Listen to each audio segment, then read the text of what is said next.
to English Talk for Learners, a friendly podcast-style channel where you can improve your English through real conversations, simple explanations, and everyday dialogue.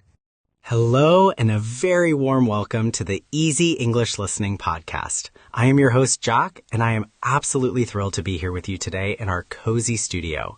And I am Lisa. Oh, Jack, I have been looking forward to this session all morning. It is such a beautiful day, and I can feel the positive energy flowing through the air. I can feel it too, Lisa. There's something special about connecting with our listeners from all around the world, isn't there? It makes the world feel a little bit smaller and much friendlier. It really does. You know, I was thinking this morning about how language is more than just words. It is about heart, emotion, and how we make each other feel when we speak. Exactly.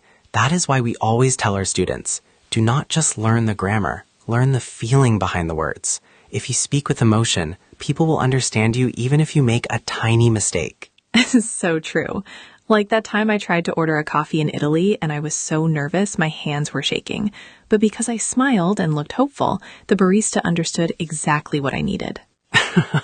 Oh, we have all been there. That feeling of butterflies in your stomach when you are trying to use a new language. It's a mix of excitement and a little bit of fear, right? Exactly. Butterflies in your stomach. That's such a great idiom for our listeners. It perfectly describes that fluttery, nervous feeling. So, listeners, if you feel those butterflies today while listening to us, just take a deep breath. You are doing great. We are here to walk through this journey with you, step by step. Jack, I wanted to ask you something. What is one thing that made you smile this week? I think our listeners would love to hear a little bit of real-life English. Well, let me think. Yesterday I went for a walk in the park. The sun was setting, casting a golden glow over everything. I saw a small puppy trying to catch its own tail. It was so silly and pure that I couldn't help but laugh out loud. Oh, that sounds absolutely precious. I can just picture it now. The golden hour, the silly puppy. That sounds like a perfect moment of peace. It really was. And that's a great word for our listeners. Precious. Something that is very valuable or dear to your heart. Lisa, what about you? Any precious moments lately? Yes, actually. My niece called me on the phone to tell me she learned how to ride her bike without training wheels. She was so proud and her voice was full of pure joy. It moved me to tears, honestly. That is beautiful. Full of joy. That is what we want for everyone learning English. We want you to feel that sense of accomplishment when you finally understand a difficult sentence or hear a word you recognize. Absolutely. And that is why we take things slow on this podcast. We want to give your ears time to adjust to the rhythm of the English language. It is like a dance, isn't it? A dance. I love that. Sometimes you step on a few toes, but as long as you keep moving to the music, you're doing fine. That is a perfect metaphor. Now, Jack, I think it's time for our Word of the Day segment. What have you got for us? Today's word is serendipity. It's one of my favorite words in the entire English language. Can you guess why? Serendipity. It sounds so melodic. It means finding something beautiful or good without looking for it, right? A happy accident? Spot on. Like finding a $20 bill in an old coat pocket, or meeting a new friend while you are lost in a city. It's a word that feels like a warm hug. Serendipity. I love the way it rolls off the tongue. I hope our listeners experience some serendipity today.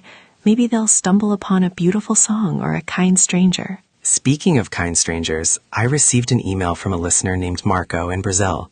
He said that listening to our voices every morning makes him feel like he is sitting in a cafe with friends. Oh, Marco, that is the kindest thing I've heard all day.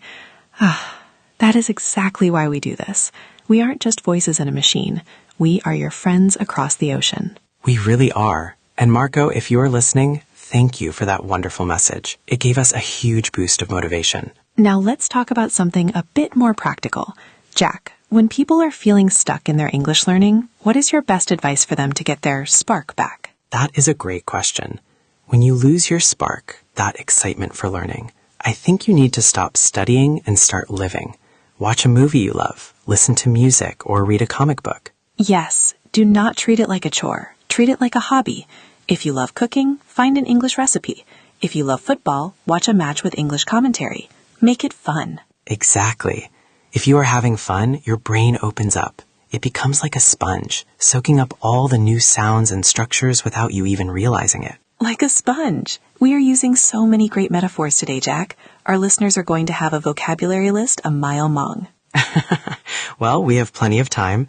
Let's take a quick moment to just breathe.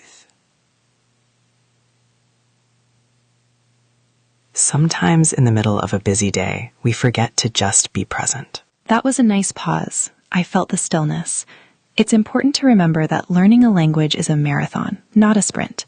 You don't need to be perfect today. A marathon, not a sprint. Another classic. You are on fire today, Lisa. Truly. Every sentence is a lesson.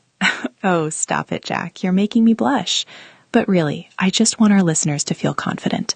Confidence is 90% of the battle. It truly is. If you believe you can speak, you will. Even if your grammar isn't perfect, your confidence will carry your message across to the other person. Jack, look at the time. We have been chatting away and we haven't even mentioned our special story for today. Do you want to start? I would love to. This is a story about a man named Oliver who lived in a very quiet town. Oliver was a baker, and he made the most delicious sourdough bread you could ever imagine. Oh, I can smell the fresh bread already. Go on. What happened to Oliver? Well, Oliver was very shy. He spoke very little, but his bread spoke for him. People came from miles away just to taste his golden, crunchy loaves. But Oliver felt lonely. That is so bittersweet. He was successful, but his heart was empty. What changed for him? One day, a woman named Clara moved to the town.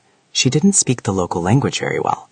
She walked into the bakery, and instead of asking for bread, she just smiled and pointed out a loaf of bread and then at the sun. At the sun? Why the sun? She was saying the bread looked like the sun. Oliver understood immediately. He didn't need words. He smiled back, gave her the loaf, and for the first time in years, he felt a connection. Oh, that is such a touching story. It shows that even without a shared language, kindness and a smile can bridge any gap. It really can. Eventually, Oliver and Lavera started teaching each other words. He taught her flour and yeast, and she taught her favorite words from her home. They built a bridge of words, one brick at a time. Inspired. A bridge of words. I love that imagery. That is what we are doing here, isn't it? Building a bridge between our studio and our listeners' homes. Exactly. And every time you listen to an episode, you are adding another brick to your bridge. Soon you will be able to cross it and talk to anyone you want. What a wonderful thought to end on. But before we go, Jack, do we have any final tips for our friends today? My final tip is this. Be kind to yourself. If you forget a word, don't get angry. Just laugh and try a different way to say it. The goal is communication, not perfection. And my tip is, speak out loud. Even if you are just talking to your cat or your reflection in the mirror, get used to the sound of your own voice in English. My cat is a very good listener, though his English is still a bit meow-focused. Oh, Jack, you always know how to make me laugh. Well, I think that is all for today's episode of the Easy English Listening Podcast. It has been an absolute pleasure. Thank you all for spending these 10 minutes with us. It means the world to us. Goodbye, everyone. Keep practicing, keep smiling, and we will talk to you again very soon. Take care and stay curious. Goodbye.